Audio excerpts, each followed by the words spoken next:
Hi, my name is Leona, and my favorite hobby is making leather goods by hand. But there's a problem.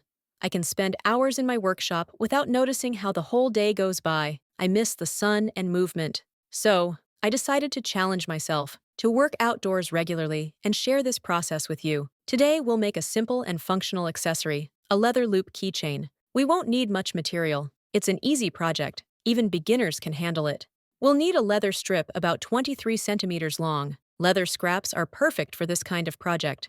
I'm using vegetable tanned cowhide in 3 colors: natural, brown, and black, about 2 to 2.8 millimeters thick. I love this leather. It's easy to work with, great for stamping and forming. Don't use leather thinner than 2 millimeters. It'll feel too soft and won't hold its shape. Let's look at the basic tools. A cutting mat, about 3 millimeters thick. A steel ruler, maybe an L-square. A sharp knife. I just use a regular utility knife with snap-off blades. When it gets dull, I break off a section and keep going. A small hammer or mallet, light enough to fit in my travel kit. For sanding edge, I use sandpaper from 240 to 400 grit, or edge sanding sticks. For edge work, I'll need an edge beveler or a groover. It can cut edges or help with folding leather. To polish edges, a burnisher. Mine is a slim black one, simple and lightweight. For edge finishing, I usually use Tokonole, but today I brought Toko Pro. It works just as well. And of course, natural beeswax, the classic option. Beeswax also protects the leather surface, but applying it by hand can take time. That's why I prefer a leather balm with beeswax. It spreads easily and fits in my tool case. In the workshop, I use different finishes: tan cote for sealing dye, leather sheen by Phoebings for a glossy look, and Craft Japan leader finish for a soft matte result. But for this project, I won't need them. For setting hardware, I'll need to punch holes. You can use a revolving punch or a set of round punches in different diameters. A solid punching base is important. I use a punching pad and a small steel block under it.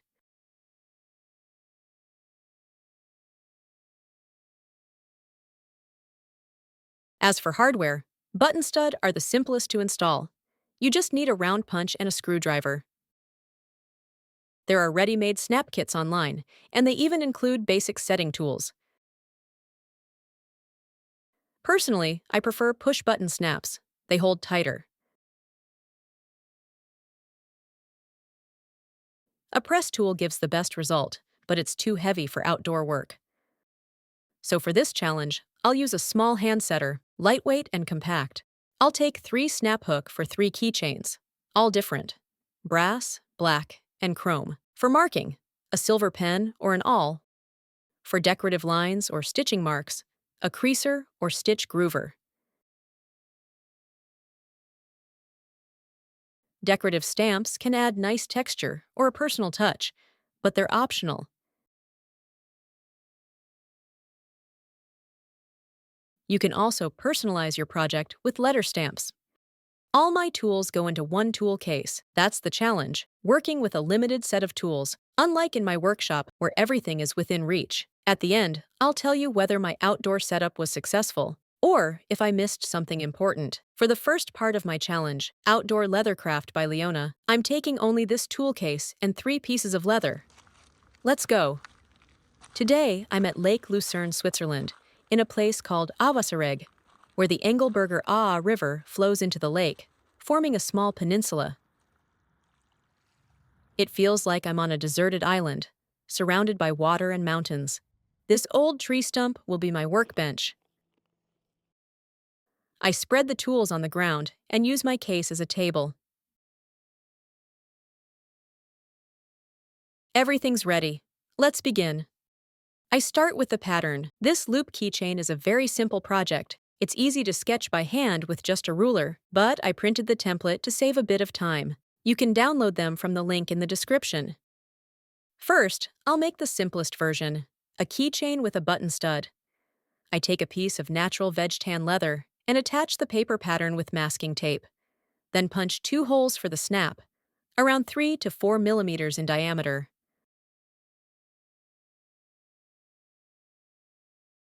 The button stud cap is quite wide, so I choose a punch slightly smaller than the post. That way it'll fit snugly. Next, I cut a small slit between the holes so the button stud can close properly. There's a special tool for this, but a knife works fine here. Now I cut the outline using a metal ruler. Always keep the ruler on the finished side. If the knife slips, you won't ruin the piece. For thick leather, make several shallow cuts instead of one deep one.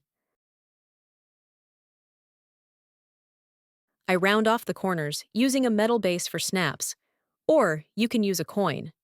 In the workshop, I'd use a round punch, but here I just cut by hand. Not perfect. I'll sand it later. I smooth the edges with a sanding stick to even out the cuts. Then, mark and cut 2 half-round notches for the clasp.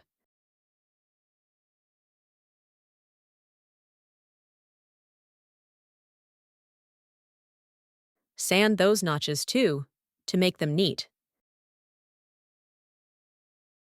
Now I bevel the edges with the edge beveler on both sides. That gives a softer, more polished look. Since the slit for the snap might tear under tension, I punch a tiny round hole at the end of the cut. That helps distribute stress and prevents leather cracking. Time for decoration. I lightly wet the leather. Just dip it into the water. Veg tan leather absorbs moisture perfectly. I use a decorative stamp, a wolf paw. Place the leather on a solid surface and hit a few times with the hammer. The impression is shallow. I need something harder. I try stamping on the tree stump. That works better. Not perfect, but authentic. Then I add a word, wild, with letter stamps. The main thing is to keep the letters straight and evenly spaced. There are expensive sets with holders, but I'm fine doing it letter by letter.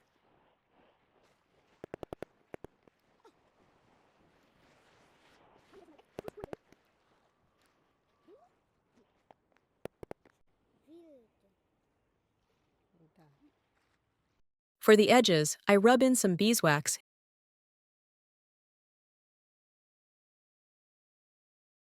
and polish it with a cloth. The edge becomes smooth and shiny. Now I attach the snap hook.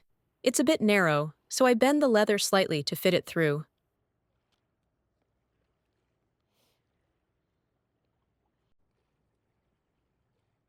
I set the button stud and tighten it with a screwdriver from my Swiss knife.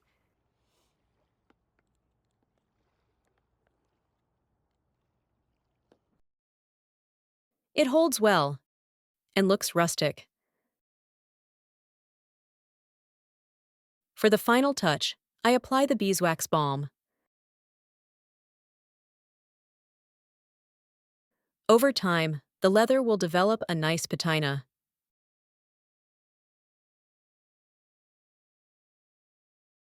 Done. The second keychain. I take brown veg tan leather and attach the paper pattern with masking tape. Punch holes for the push-button snaps and rivets. Cut the strip along the outline.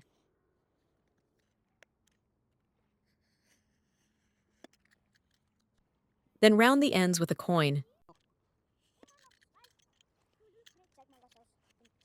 Sand the edges smooth.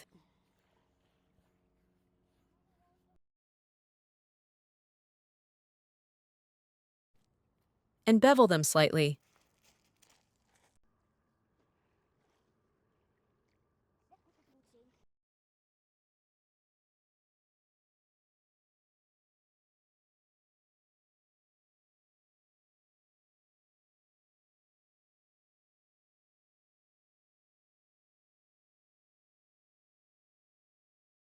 Now test fit the push button snap.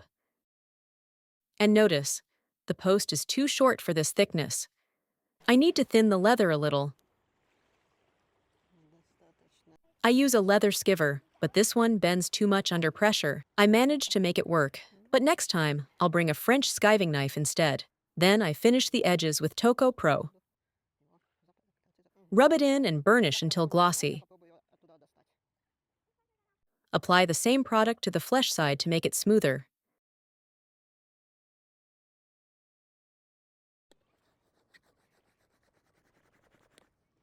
Add a thin coat of beeswax balm for protection and a rich tone.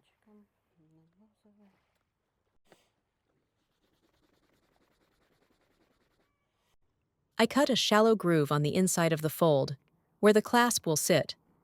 That makes it easier to bend the leather neatly. Attach the snap hook with 2 rivets, strong and secure.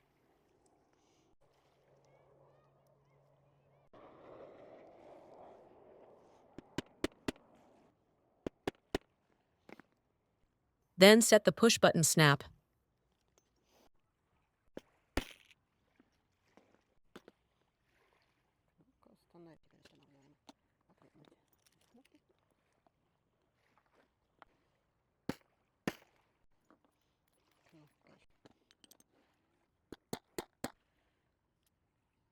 Everything fits perfectly now. I'm starting to make the third keychain. I take vegetable tanned leather, 2.8 millimeters thick. I fix the paper template to the leather with masking tape.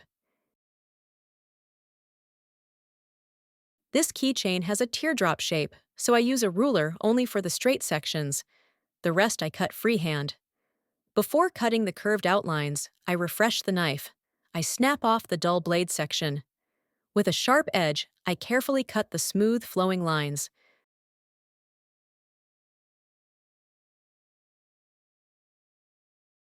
Before removing the paper template, I mark 3 points with an awl. These will be the holes for the snap button. Using the rounded edge of the ruler, I trim one end of the blank neatly. Then, I sand all the edges with a nail file to make the contours smooth and even. Next, I run a decorative line along the edge with a stitch groover with rip fence. This small detail gives the piece a neat and finished look.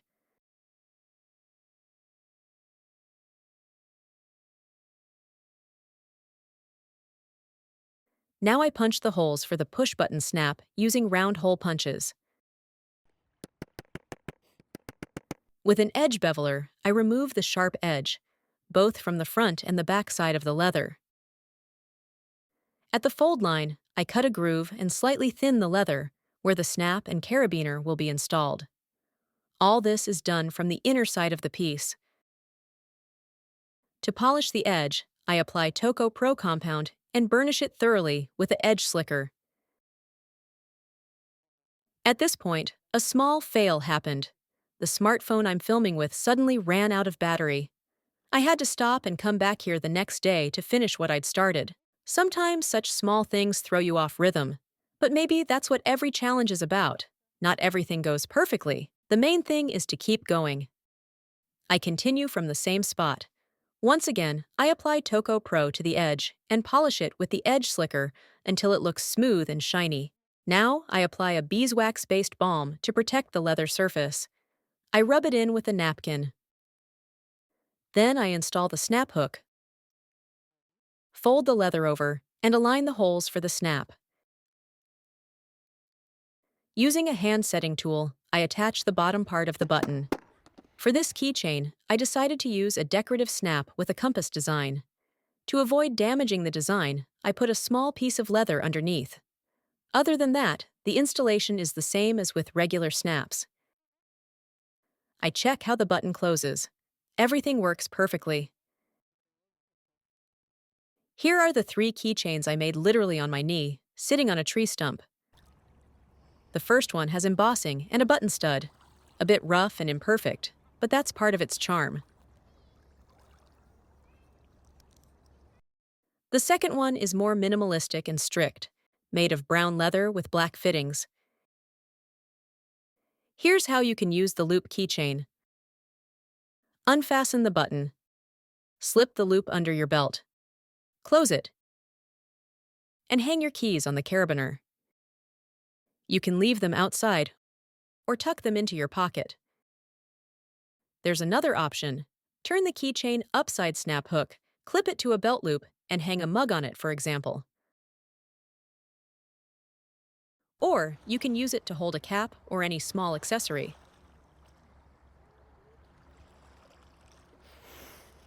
Overall, the experience was very exciting. For the first day, a great result. What do you think? Write your thoughts in the comments. Thank you for watching this video. Subscribe to the channel to see what I'll make next, and how long I can keep this outdoor challenge going. It's already late autumn, and winter is coming soon. Let's see together if I have enough patience and inspiration not to give up.